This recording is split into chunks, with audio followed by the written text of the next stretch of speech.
Kanglai chapum nang po haram makta kanglai pak khonjel na miyam butaram nokseri ngasigi yamna nungai raba kogi arambai tengol gi sinau singi mai pak pu yai parun michida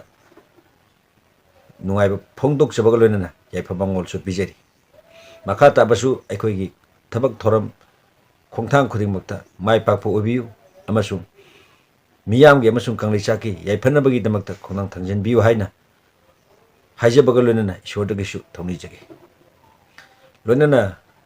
wafam amatanga ai kuki sing da haije mayam kuki mayam tabiu Maite indigenous people kuki indigenous people tokshi ko noi bu yam nu sine khwai yam lu na taw se maite na noi yam lu na taw mane noi neim na kai leite dana happy ga ko chen chen ma kan da ko maite na ko bu kan bi khibin noi di to bi man khang ba kang bu sunate nama na pa na su na ko naram dam mas thamairam sunate saidang ngakpani dari hedaina thiu history ne karai de lakpano kamai to ne horkhon karai dano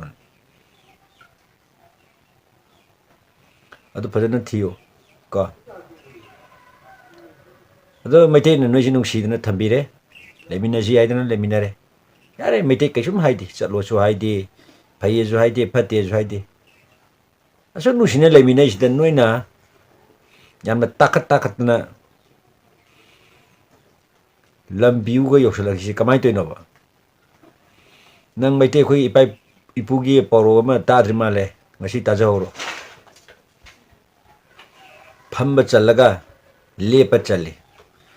chalak badagi hippa chale hainadra adu bu khanga dabamna hippa chalaba matung dagi di sibasu chalakpani ko ngasi ma kawon nagi popigi serantran tauba karbaru dagi tanba paisa me amna nomaidi apa yam lairene ha pairene ko apa di am paire ba usitre ba noina dun natra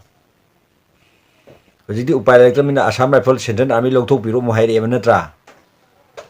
makhong kola kapa manatra noibo Assam Rifle chapi gino na kaptai ni noiba adu ngasi di Assam Rifle CRPF Central Army sing longthok biro gan stage forcing ke thengai na jarage gan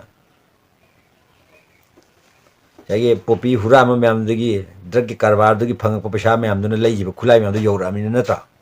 okay adusu akhoi khang dab nate ko yam singba sa gan kanar ko yam singba san kuira roi noi na sana tanjaru ba na sagi namang khojaru baduna ST list ji su lau tho ani leibak na akhoi iri bak ta leibasu yararoi hojikti akoina chatlu tan basunati akoidi nungsin leimina jaibani nasana chachagi haidana nasana khona jaramina chalan batare huji nei manipur da leibi yaroi nomaina solution porpa yaroi every tabak khuding bakta nomaina solution porpa yaroi ko asengba achumba puari history mayam duna lo do shema akanda lo duna noibu talakadorin akoina noi tan balawai karana talaki lona loduna aseng bachum mayam dugi loduna noi bu talaka doini ko adu si yo habiram gi sim tanga aroi boina ko chaning chahoro good night